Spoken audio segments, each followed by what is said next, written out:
Hello, everyone. Good morning, and welcome back to Total Football Talk. So we're going to look at all of the latest news coming out of Manchester United, and as always, we just keep on smashing the news out there. So we will start with the top story, and it looks like Bayern Munich now have interest in um, Antony, which is a fascinating one because obviously since Antony's gone to the La Liga, he's been playing very well for Real Betis. He's been, scoring goals and creating assists, and he is on fire. Couldn't do it at Manchester United. His agent said that it was because it wasn't anything to do with the physicality of the league, but yet anyone who comes to this league talks about the physicality of this league. So I think the Spanish league has really suited Antony, and he is doing a really good job out there, which is brilliant for us. So we'll look at what is actually taking place there, what's come out. We'll look at what Stephen Rawlson is saying about Ayden Heaven. We'll see what Ayden Heaven is saying about Ayden Heaven. And we will also look at a story in regards to a new centre-back that Manchester United are looking at. A little bit on Tito Mentato, a young player who's coming through the ranks, and kind of what's being talked about him. Potentially a little bit on Frenkie de Jong and some stats that are coming out about Manchester United in regards to Liverpool and City, which is absolutely interesting. But let's go to the top story. But before I do, guys, thank you very much for joining me this morning, this afternoon, this evening, whenever it is you're watching this. I'm Keith, the host of this little channel, and if you're enjoying the content, thank you everyone who has subscribed. If you could subscribe, bottom right hand corner of the screen, that would be absolutely amazing. Helps me out, gets you into the chat, and if you could hit a like on the old thumbs up, that would be amazing too. Okay, let's go on with the story, and it's coming out that Bayern Munich are considering a move in the summer from Manchester United Antony. They think he would be successful in Germany. Now, we've seen players like Jadon Sancho, who was in Germany and maybe didn't have to deal with the physicality of that league. I think it's a bit more physical than maybe some other leagues, but not quite. It's not as physical or as intense as the Premier League.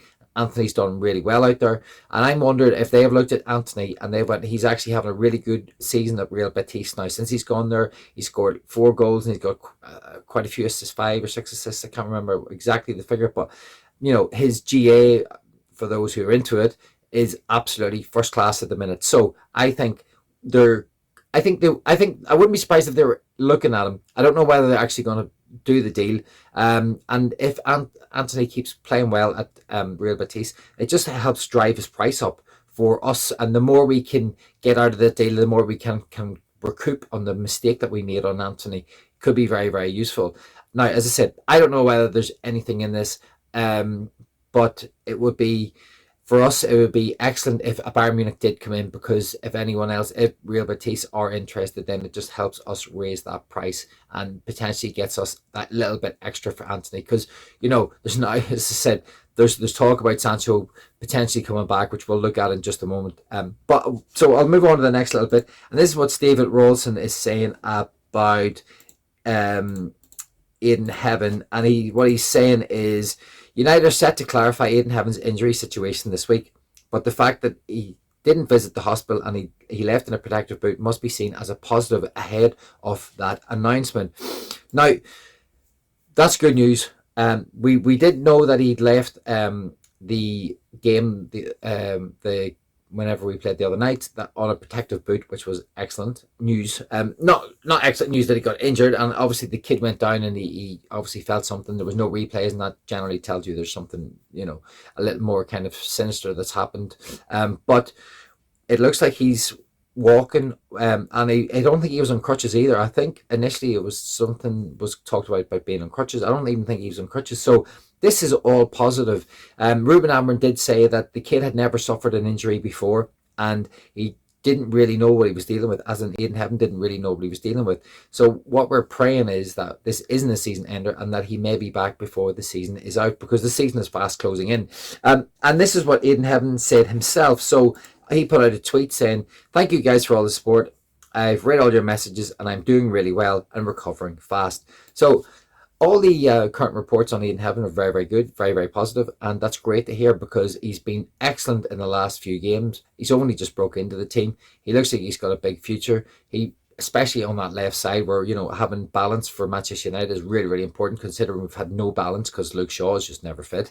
But yes, it has been a very, very sort of good news day in that respect, which is great to hear. Now, get your thoughts in on what you think about how Heaven has been doing so far, and do you think he's got a big future for Manchester United, or do you think he's going to kind of crash and burn like some other youngsters that have come through and kind of disappeared into the ether? But yeah, drop your comments in below. Let me know what you guys are thinking, and especially about the Antony deal and this one. So Chelsea are considering ripping up their 25 million agreement with Manchester United for Jadon Sancho this summer.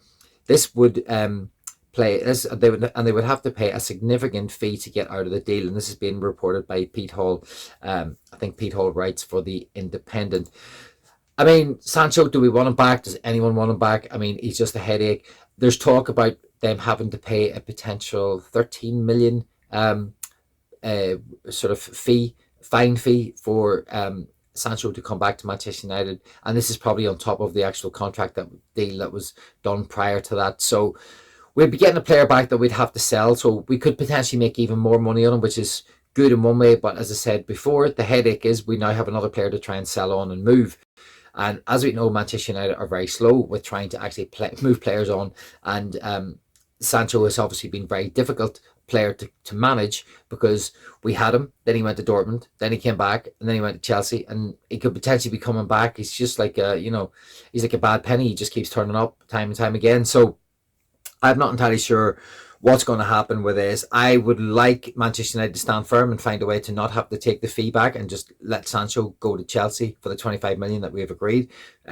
Because of a monetization, we will receive about, I think I've reported on before, about 12 million in total with profit.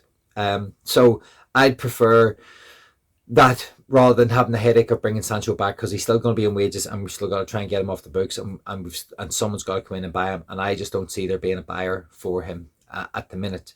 Especially, he's had a poor season for Chelsea despite starting very well. He hasn't played very, very well for Manchester United in all the years he's been here. I know there's probably going to be a lot of Jadon Sancho sort of supporters out there who won't like this news, but unfortunately, the kid's just not living up to the standards that he kind of set himself in Dortmund. So that's where we are with all that. Now, there is some other transfer news coming out that Manchester United are considering a move for Koni De Winter, who's valued at 30 to 35 million, and he is attracting the attention of Manchester United. Now, this young lad is a 22-year-old from what I've seen. He's a centre-back. He's a Belgium centre-back, and he is, yes, being kind of touted as a very good sort of right-sided young centre-back. Now, will Manchester United pursue this? I don't know. Obviously, I think we probably still need to be looking at the centre-back market, because obviously Lindelof's going to go. Harry Maguire has only added a 1-year extension to his contract. So we've got to kind of be looking long-term. But again, he's another young player. There's no experience in this. Thank God we did get De Ligt, because De Ligt at least has some experience. He's 25, coming into his prime, and he has played at big clubs, Bayern Munich, Ajax, Juventus, now Manchester United. So he has got some experience in that backline, which is great. He can help the likes of Yoro and Heaven out. And if we were to bring in someone like Koni De Winter, that would be another young player to come into the ranks. Good, but also a little bit, we just have to be careful. As I said before, we can't just have a spread of kids coming across the board, because otherwise it's going to be a bit of a nightmare. So if you look at the next story, so this is a funny one. So since the Fulham game, Manchester United have lost fewer games in 2025 than Liverpool and Manchester City, with Rubin Amorim's players finally beginning to understand his ideas. Obviously Liverpool and City are two of our biggest rivals in terms of sort of history. Currently at the minute we're not anywhere near them, so I'm not entirely sure we can put them in the rivalry category at the minute, but obviously we want to get back into the positions where we're challenging them for the Premier League and the Champions League. So obviously I think from this you can gather that Manchester United are slowly starting to turn a corner. Not getting ahead of myself, there's a long way to go, and the process is going to be long and arduous. And one other interesting thing that's coming from all this is Manchester United bringing in a lot of young players, but Rubin Amorim's only got 2 year, probably by the end of the season, a 2-year contract. So he really gets this summer and then next at the best. And after that, Manchester United have to make a decision on whether Rubin Amorim is the right man to move this club forward. So let's keep an eye on that. Let's keep an eye on his contract situation and see if there's any murmurings about contract extensions for Amorim. I don't think there will be now. I think he's got to get to the end of this year and see how it pans out. how we do in the Europa League is going to be really important to him, and where we end up in the league, which will all kind of go towards next year. And we will move on to Bendito Mantado. Is extremely highly rated by Manchester United, and very much could be in the frame to be pushed into the first team before the end of the season. Now this kid can play up front, he can play on the right, he can probably play in the 10. Very, very versatile young lad. I've seen him quite a few times in the youth team. You know, again, he's got that power, pace and aggression, and he's skillful and he knows where the goal is. So he could be another one coming through the ranks. He could make his debut very, very soon. We've seen Harry Amas making his debut, which is great. Obviously, Heaven's come in. Yoro is a young player who we did buy in for a big price tag, but has done very well. And you've obviously got Obi Martin, who's also now kind of starting to feature a little bit more. So we have a lot of young players, and our youth team is kind of just absolutely crushing it at the minute, and it's just full of excellent talent. The Fletcher twins as well, and you know, Igramimov, Shea Lacey when he's fit. The list is endless of the young players, but obviously they're not all going to make it. But let's see what happens to Mantado over the next few weeks, because I think we could integrate him into the squad. He will get opportunities to play if we're going to try and keep everyone fit for the Europa League. And the final little bit of news was, which made me laugh, Manchester United have told Barcelona they're willing to pay €50 million for their long-term target, Frenkie de Jong. Now, I don't believe a single bit of that at all. Frenkie de Jong is the new Sneijder. For years we chased Sneijder, and yeah, it never ever happened. I think Frenkie de Jong is now fully in that category from Barcelona. I can't see us. I think he actually be a very good addition to our midfield, but unfortunately he kind of plays in the role that Bruno plays in at the minute. And he's 27 now, so you know, Frenkie de Jong is really in his prime. I think he would be an interesting move, but we won't be spending 50 million on Frenkie de Jong. I really don't think so. But that's where we are with that one. Guys, thank you very much for joining me. That was a quick 10-minute roundup. I've kind of gone over again. I always do. Apologies. I will wrap it up there. If you have stayed with me so far, you're an absolute legend. Thank you to everyone who has been watching the content. It's been absolutely amazing. The numbers have been flying up. Totally appreciate it. Thank you for all the likes.